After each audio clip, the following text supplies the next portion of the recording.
नमस्कार, स्वागत आहे रोशनीज किचनमध्ये. आजची आपली रेसिपी ही अगदी सॉफ्ट आणि स्पंजी झालेली आहे.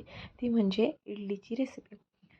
तर इथे मी 3 वाट्या तांदूळ, 1 वाटी उडीद डाळ आणि 1 टीस्पून मेथीदाणे घेतलेले आहेत.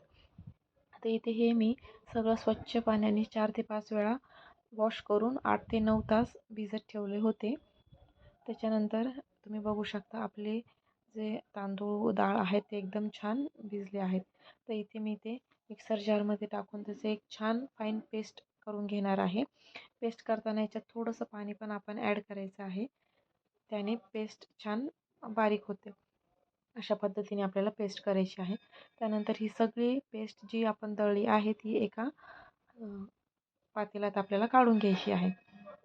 सगळी पेस्ट मी काढून घेतली आहे. पण इथे फर्मेंट झाल्यानंतर पीठ बाहेर पडू नये म्हणून मी हे 2 पातेल्यांमध्ये मी हे डिवाईड केलं आहे. तुम्ही याची लेवल बघू शकता. आता याची लेवल एवढी आहे, व्हिडिओ दाखवली आहे त्याप्रमाणे. तर हे मी फर्मेंट करायला ठेवले होते 4 ते 5 तास. तुम्ही आता याची लेवल बघू शकता. ते फर्मेंट होऊन हे आपलं बॅटर अगदी छान फुललं आहे. बघू शकता तुम्ही व्हिडिओमध्ये. आता इथे मी एक वाटी पोहे घेतले आहे. त्यालासुद्धा मी 10 मिनटं भिजत ठेवले आहे. त्याच्यानंतर त्याची पण एक बारीक पेस्ट करून मी त्या आपल्या बॅटरमध्ये टाकणार आहे.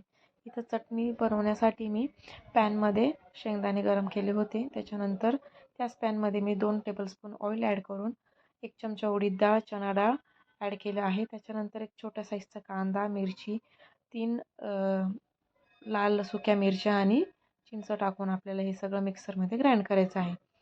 चवीनुसार मीठ ॲड करा, पाणी टाका थोडंसं आणि आपली इथे ही चटणी रेडी आहे. तुम्ही ही चटणी डायरेक्ट सर्वसुद्धा करू शकता. त्याच्यानंतर इडली बॅटर पण आपलं रेडी आहे. त्यामध्ये चवीनुसार मीठ टाकून हे आपल्याला छान मिक्स करायचं आहे. त्याच्यानंतर मी इडलीच्या ज्या प्लेट्स आहे त्याला ऑइल लावून घेणार आहे. ऑइल लावून झाल्यानंतर आपल्याला इडली बॅटर त्या प्लेट्समध्ये टाकायचं आहे. आणि इथे मी इडलीच्या भांड्यात 1.5 तांब्या पाणी गरम करायला ऑलरेडी ठेवलेलं होतं. तर इथे मी जवळपास 10 मिनटं फुल गॅसवर या इडल्या होऊ देणार आहे आणि 5 मिनटं मंद गॅसवर. तर इथं बघू शकता आपल्या इडल्या खूप छान फुलल्या आहेत. आणि इथे चटणी पण मला थोडी पातळ हवी होती म्हणून मी त्यात पाणी ॲड केलं. तर आता मी याला तडका देणार आहे.